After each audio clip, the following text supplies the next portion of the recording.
नमस्कार दोस्तों। जय श्री राम। जय श्री अयोध्या धाम की। तो दोस्तों, आज की वीडियो में हम बात करेंगे कि आखिर अयोध्या राम मंदिर में पूजा करने वाले पुजारियों को कितनी सैलरी मिलेगी, साथ ही सैलरी के अलावा उन्हें क्या खास सुविधाएं मिलेगी और कितना समय उन्हें मंदिर बिताना पड़ेगा और साथ ही कितने तरह के पुजारी मंदिर में कार्य करेंगे। लेकिन उससे पहले दोस्तों, अगर आपने अभी तक हमारे चैनल को सब्सक्राइब नहीं किया है तो प्लीज कर ले, ताकि राम मंदिर और बागेश्वर धाम से जुड़ी और भी बहुत सारी वीडियो आपको देखने और सुनने को मिलती रहे। तो चलिए वीडियो करते हैं शुरू। भव्य राम मंदिर में 22 जनवरी को राम लल्ला की प्राण प्रतिष्ठा हो चुकी है। राम लल्ला की पूजा अर्चना और सेवा करने वाले पुजारियों एवं अन्य कर्मचारियों की सैलरी तय की गई है। 21 पुजारियों को 6 मास की ट्रेनिंग के बाद अगर उनमें से किसी को भव्य मंदिर के पुजारी की नौकरी मिलेगी तो वह कम से कम 25 से 30 हजार रुपए सैलरी पाएगा। उसे वे सारी सुविधाएं भी मिलेंगी जो आमतौर पर सरकारी कर्मचारियों को मिलती हैं। ट्रस्ट के नियंत्रण में आने के पहले मंदिर में कार्यरत कर्मचारियों को बहुत कम पारिश्रमिक पर संतोष करना पड़ता था। राम के प्रधान पुजारी आचार्य सत्येंद्र दास बताते हैं कि विवादित ढांचा विध्वंस के बाद 1922 में रिसीवर ने उनके मासिक वेतन को मात्र 100 रुपये मासिक ही तय किया था। बाद में समय पर इसमें बढ़ोतरी भी की गई, लेकिन बहुत कम की 32 साल की सेवा में उन्होंने लंबे समय तक इतने कम वेतन में पुजारी का काम किया जिसे वे किसी को बताने लायक नहीं था। उन्होंने बताया कि मंदिर का फैसला आने के पहले 1000 से लेकर 12,000 रुपये तक कई चरणों में वेतन में बढ़ोतरी हुई, वह भी रिसीवर को वेतन बढ़ाने की बार बार मांग करने पर। जब मंदिर ट्रस्ट के नियंत्रण में आया तो 2020 के बाद पुजारियों के वेतन क्रम में रिवीजन किया गया और 12,000 रुपये से प्रधान पुजारी का वेतन बढ़ाकर 15,000 रुपये मासिक और सहायक पुजारियों का वेतन इसी क्रम में बढ़ाया गया। उसके बाद फिर पुजारी और कर्मचारियों के वेतन में संशोधन में किया गया है। प्रधान पुजारी का वेतन 25,000 रुपये कर दिया गया। मंदिर का निर्माण तेजी से होने के साथ दर्शन के लिए बरहाती लाखों की भीड़ को ध्यान में रखकर इसी साल मंदिर ट्रस्ट ने एक बार पुजारियों को बड़ा तोहफा दिया। उनका वेतन सरकारी कर्मचारियों के बराबर कर दिया। उन्हें छुट्टी और अन्य सुविधाएं भी सरकारी एवं कंपनी कर्मचारियों की तरह मिलने लगी।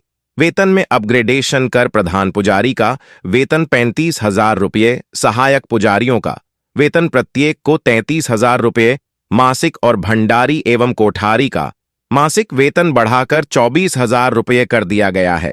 हाल ही में एक नए भंडारी की नियुक्ति 19,000 रुपये मासिक वेतन पर की गई है। अब मंदिर की पूजा व्यवस्था में लगे कर्मचारियों के वेतन से फंड भी कटने लगा है। सालाना वेतन में बढ़ोतरी भी की जा रही है। ट्रस्ट के कोषाध्यक्ष ने कहा कि उनका भी सम्मान किया जाएगा। श्री गिरी ने कहा, हम उन्हें पूरे सम्मान के साथ मंदिर में रखेंगे। मूर्तियों में से एक को हमारे पास रखा जाएगा क्योंकि हमें प्रभु श्री राम के कपड़े और आभूषणों को मापने के लिए इसकी आवश्यकता होगी। यह मूल मूर्ति राम लल्ला के सामने रखी जाएगी। मूल मूर्ति बहुत महत्वपूर्ण है। इसकी ऊंचाई 5 से 6 इंच है और इसे 25 से 30 फीट की दूरी से नहीं देखा जा सकता है, इसलिए हमें इसकी आवश्यकता है। बड़ी मूर्ति। उन्होंने कहा, श्री गिरी ने श्री योगी राज द्वारा बनाई गई राम लल्ला की मूर्ति के चयन के बारे में कहा। हमारे लिए 3 में से एक मूर्ति चुनना बहुत मुश्किल था। वे सभी बहुत सुंदर हैं। सभी ने हमारे द्वारा प्रदान किए गए मानदंडों का पालन किया। उन्होंने कहा, पहला मानदंड यह था कि चेहरा बच्चे जैसा दिव्य चमक वाला होना चाहिए। भगवान राम अजान बाहु एक व्यक्ति जिसकी भुजाएं घुटनों तक पहुंचती हैं थे, इसलिए भुजाएं इतनी लंबी होनी चाहिए। प्रतिष्ठा समारोह के लिए चुनी गई मूर्ति गंभीर और अच्छे व्यक्तित्व वाली है। श्री गिरी ने कहा, अंग सही अनुपात में हैं। श्री राम जन्मभूमि तीर्थ क्षेत्र ट्रस्ट के कोषाध्यक्ष गोविंद देव गिरी ने कहा, अस्थाई मंदिर में रखी राम लल्ला की पुरानी मूर्ति को नई मूर्ति के सामने रखा जाएगा, जिसे 22 जनवरी को यहां मंदिर में प्रतिष्ठित किया जाएगा। उन्होंने यह भी कहा कि राम मंदिर के निर्माण में अब तक RS 100 करोड़ से अधिक खर्च हो चुके हैं और काम पूरा करने के लिए RS 300 करोड़ की और आवश्यकता हो सकती है। श्री गिरी ने कहा, एक मंजिल पूरी हो चुकी है और हम एक और मंजिल बनाने जा रहे हैं। 22 जनवरी को अयोध्या में नई सुबह का प्रतीक होगा। पिछले सप्ताह राम मंदिर के गर्भगृह में 51 इंच की रामलला की मूर्ति रखी गई थी। भगवान राम की 3 मूर्तियां बनाई गई थीं, जिनमें से मैसूर स्थित अरुण योगीराज द्वारा बनाई गई मूर्ति को प्राण प्रतिष्ठा समारोह के लिए चुना गया है। उन्होंने कहा, बच्चे की नाजुक प्रकृति भी हमें दिखाई दे रही थी, जबकि आभूषण भी बहुत अच्छे और नाजुक ढंग से उकेरे गए थे। इससे मूर्ति की सुंदरता बढ़ गई। मैं हर महीने अयोध्या जाता था और उन जगहों का दौरा करता था जहां मूर्तियां गढ़ी जा रही थीं। उन जगहों को जनता के लिए वर्जित कर दिया गया था। मूर्तिकारों को मूर्तियां बनाने में लगभग 4 से 5 महीने लगे। जब मूर्तियां तैयार हो गईं, तो हमने उन पर नजर डाली, एक दिन के लिए मूर्तियां बनाईं और एक निर्णय लिया। उन्होंने कहा, 500 वर्षों के बाद अपने आराध्य राम के लिए भारत में साल में 2 बार दिवाली मनाई जाएगी। राम मंदिर के गर्भगृह में उनके पति द्वारा निर्मित रामलला की मूर्ति की स्थापना के चयन से उन्हें अत्यंत हर्ष और गर्व का अनुभव हुआ।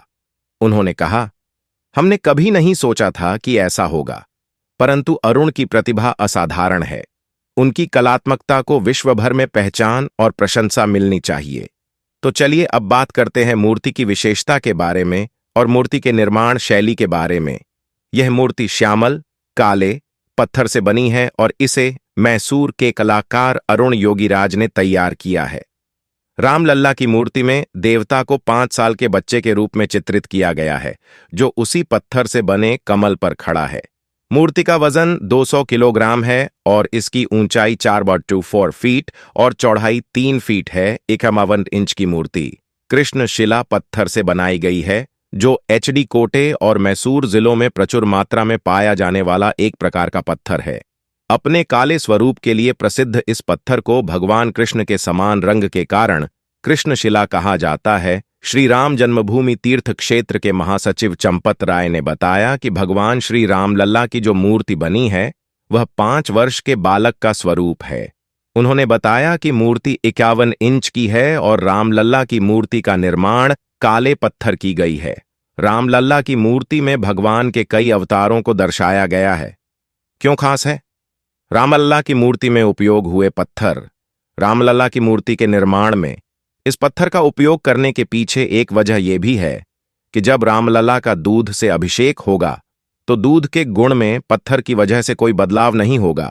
उस दूध का उपभोग करने पर स्वास्थ्य पर कोई गलत असर नहीं पड़ता है। साथ ही ये 1000 से भी अधिक वर्षों तक यूं ही रह सकता है, यानी कि इसमें कोई बदलाव नहीं होगा। कैसी है भगवान श्री राम की मूर्ति? श्री राम जन्मभूमि तीर्थ क्षेत्र के महासचिव चंपत राय ने बताया कि भगवान श्री रामलला की जो मूर्ति बनी है, वह 5 वर्ष के बालक का स्वरूप है।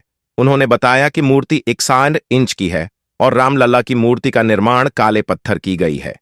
रामलला की मूर्ति में भगवान के कई अवतारों को दर्शाया गया है।